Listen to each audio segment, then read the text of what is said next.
Intimacy is not always born in passion. Sometimes it is born in silence, in the stolen glances, in the unspoken words, in the quiet certainty that something dangerous is unfolding where it should never exist. And that is why intimacy with a married man becomes unforgettable, not because it is right, but because it awakens something a woman did not know was inside her. She did not plan for it. No woman ever says she wants to be haunted by a man who belongs to someone else. Yet when it happens, when his presence lingers in ways that cut deeper than reason, she realizes that some connections do not ask permission.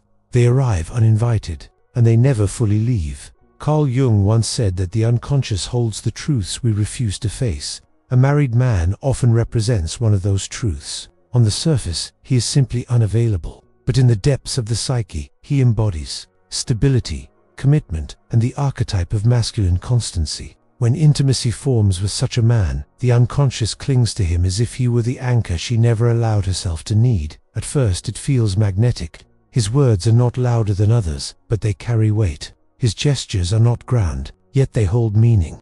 She feels seen in ways she cannot explain, and because he is married, every moment feels like a secret carved into her soul. What begins as attention soon becomes intensity, and intensity, in the language of the psyche, is unforgettable. The tragedy is that she may only realize this after the intimacy has been broken, when he returns to his life, when the door closes, when silence replaces presence. That is when his memory becomes louder than his voice ever was. Absence burns deeper than presence, because absence forces the heart to replay every fragment, again and again. Why does this happen? Because intimacy is not measured by duration, but by depth. 2 months of unspoken connection can weigh heavier than 10 years of shallow love.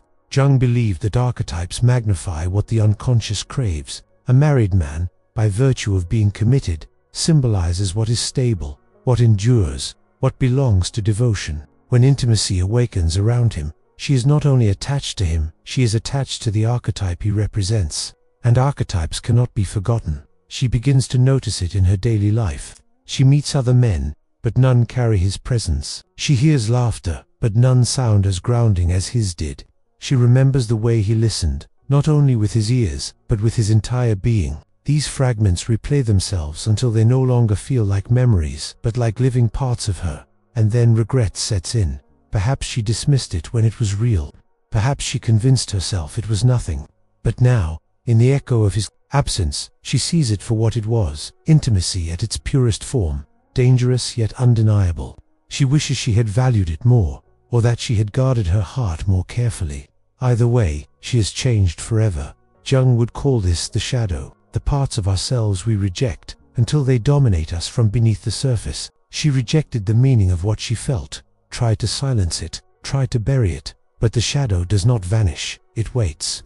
And when he is gone, the shadow emerges as longing so deep it feels like grief. She starts to notice how he appears everywhere, in conversations where others mention stability, in songs that speak of longing, in movies where a man's devotion is overlooked. The archetype he awakened in her does not disappear. It projects itself onto the world around her. She may even resent it, wishing she could forget, but the more she resists, the more persistent it becomes. Intimacy with a married man lingers because it crosses the border between the personal and the symbolic. It is not only about him as an individual, but about what he represents. He becomes the mirror of the devotion she dismissed, the anchor she did not realize she needed, the stability she took for granted. His image fuses with her unconscious, and that is why she cannot let go. Time does not soften this as quickly as she hopes. Days pass, weeks pass, even years, and yet there are moments when his presence still rises, uninvited.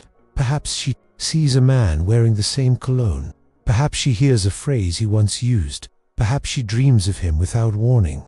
Each instance pulls her back, reminding her that intimacy is not easily erased when it touches the unconscious. This is the paradox of forbidden intimacy. It is unforgettable precisely because it is forbidden. The secrecy intensifies the bond, the silence makes the memory louder, and the impossibility gives it weight. She could forget an ordinary man, but a married man carries within him the symbol of permanence. His commitment to another makes him both unattainable and unforgettable. Jung believed that the psyche creates symbols out of what it cannot resolve. In this case, the married man becomes a symbol of both what she longed for and what she lost. He embodies her regret, her desire, her unconscious craving for stability. She cannot release him because to release him would be to release the part of herself that longs for those very things. This is why intimacy with a married man is so haunting. It is not about the details of their interactions, but about the meaning behind them. He is unforgettable not because of what they shared, but because of what he came to represent inside her. He is an archetype she did not choose but cannot ignore, and until she integrates that truth, he will remain. Asterisk, the hardest part for a woman is realizing that what she cannot forget is not only the man himself, but the version of herself that existed when she was with him. In those moments of intimacy, she felt alive in a way she struggles to describe. He reflected back to her the parts of her soul she had silenced for years. Losing him means losing access to that reflection, and this is why the longing feels endless. Psychologically, intimacy with a married man awakens the archetype of the forbidden. Jung described how the unconscious gives power to what society labels as taboo. The more unreachable something becomes, the more energy it gathers inside the psyche. By stepping into a bond that was never meant to be, she unknowingly charged it with a force that ordinary love rarely carries. That force does not dissolve easily. Over time, she notices how it shapes her choices. She may try to distract herself, but no distraction holds the same gravity. She may try to replace him, but replacements feel shallow. She may even attempt to erase him, but every attempt only confirms how deeply he has settled in her unconscious. The truth is that he became unforgettable the moment she realized she could not claim him openly. And yet, within this pain lies a lesson. The unforgettable nature of this intimacy reveals not only the power of the man, but the depth of her own desires. It shows her what she truly values, even if she did not recognize it before. The ache is not punishment, it is revelation, and like all revelations, it demands to be faced, not denied. Before we continue, if you have ever missed someone only after they were gone, the Jung method can help you understand why. It shows the hidden patterns in love and how to protect your heart while staying true to yourself. The link is pinned in the first comment. Intimacy with a married man does not fade like ordinary attraction. It leaves behind a trace, a mark, something carved deep into the unconscious. Even when she tries to move forward, even when she tells herself it was just a moment, the memory returns with surprising force. Jung believed that unresolved experiences do not disappear, they return as symbols, as dreams, as obsessions. And that is exactly what happens here. The intimacy becomes a symbol, too heavy to erase, too meaningful to ignore. At first, she resists it. She convinces herself it was not real, that it was just confusion. But the unconscious does not obey. Denial, instead, it whispers louder each time she tries to silence it. She notices it when she compares every man to him without meaning to. She feels it when her heart beats faster at the thought of stability and loyalty, because he once embodied them. She realizes that forgetting him is not about willpower, it is about reconciling with the part of herself that still lives in him. This is why intimacy with a married man becomes unforgettable. It is not simply about attraction. It is about what he represented at a level she did not understand at the time. His marriage symbolized permanence. His commitment symbolized devotion. His stability symbolized safety. These were not qualities she thought she longed for, until his absence forced her to recognize their weight. Losing him means losing the symbol of what she now knows she truly desires, and so she carries him in silence. To others, he may have been just another man, but to her he becomes the one who awakens something she cannot bury again. Every attempt to forget him fails because forgetting him would mean forgetting herself, the self that emerged in his presence, and the unconscious refuses to erase what has become part of identity. Over time, the longing changes form. At first, it feels like obsession, like a fire that will not die. Later, it feels like a shadow, always present, but just beyond sight. She learns to live with it, but she never fully escapes it. This is the nature of shadow attachments. They do not vanish until they are brought into the light of awareness. Jung's work teaches that integration is the only path forward. For her, integration means facing the truth. She gave meaning to a man she could not have, and in doing so, she awakened an intimacy that cannot be undone. Instead of denying it, she must understand it. She must ask herself why her soul clung so deeply to him, what it was inside her that made him unforgettable. Only then can she transform the ache into wisdom. But wisdom does not come without pain. The pain of realizing she overlooked what truly mattered. The pain of knowing she crossed lines she never thought she would. The pain of accepting that what she longs for is not the man himself, but the meaning he carried. This distinction is crucial. To miss him is natural, but to believe only he can provide those qualities is to remain trapped in the past. Integration frees her by teaching her that what she found in him can be cultivated elsewhere, within herself and with others. Still, the scar remains. Even with clarity, she cannot erase the fact that intimacy with a married man changed her forever. He lives on not because she cannot let go, but because he became part of the story of who she is. He is the chapter she may never read aloud, but the chapter that shaped everything that came after, and in that way, he is unforgettable. This is the paradox of forbidden love. It is unforgettable not because of what it gave, but because of what it revealed. She cannot return to who she was before, because now she has seen the truth of what she values, and truth once revealed cannot be unlearned. She walks forward, but his shadow walks with her. She loves again, but compares without meaning to.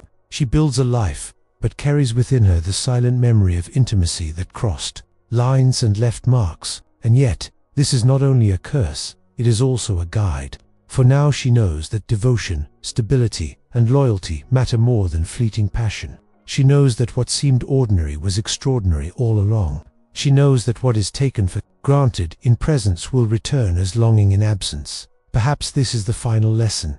Intimacy with a married man is unforgettable because it is unfinished. It never resolves, never closes, never fulfills the promise it awakens. And the psyche does not release unfinished stories. It replays them until meaning is found. That is why she dreams of him, why she remembers him, why he lingers even as years pass. He is not only a man in her past, he is the symbol of what her soul learned too late. And so she moves through life with this truth etched inside her. Intimacy leaves marks, especially the kind that was never meant to exist. He becomes unforgettable not because of who he was, but because of who she became in his presence. And though she cannot rewrite the past, she can allow its lessons to shape her future. In the end, she learns that memory is both a prison and a teacher. To remain trapped is to ache forever.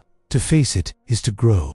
And growth, though painful, is the only way to transform the unforgettable into something meaningful.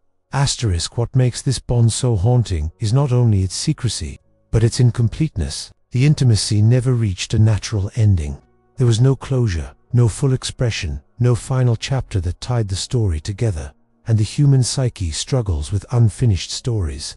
Jung observed that what is left unresolved becomes amplified. In the unconscious, it grows in weight precisely because it was never allowed to resolve. She replays conversations that were never finished, touches that never happened, futures that never unfolded. These what-ifs become louder than reality itself. It is not only the man she misses, but the possibility he represented. In this way, he becomes larger than life, almost mythic. She remembers him not as he was, but as the doorway to a life she could imagine, but never claim. That imagined life haunts her as much as the man himself. There is also the dimension of secrecy. Because the intimacy was hidden, it carried a sacred weight. Every glance, every word, every silence felt heightened, as if the world could collapse around them at any moment. This heightened awareness imprinted the memory more deeply. Ordinary relationships do not carry this level of intensity. Forbidden ones do, and that intensity becomes unforgettable. The lasting impact, then, is a blend of regret, longing, and revelation. Regret, because she overlooked the value while she still had it. Longing, because absence magnifies what presence concealed. Revelation, because the experience forces her to confront what she truly desires. These three emotions intertwine, forming a memory she cannot untangle. And so, even when she heals, even when she grows, the married man remains a figure in her story, not only as a memory of love, but as a mirror of the lessons she carries forward.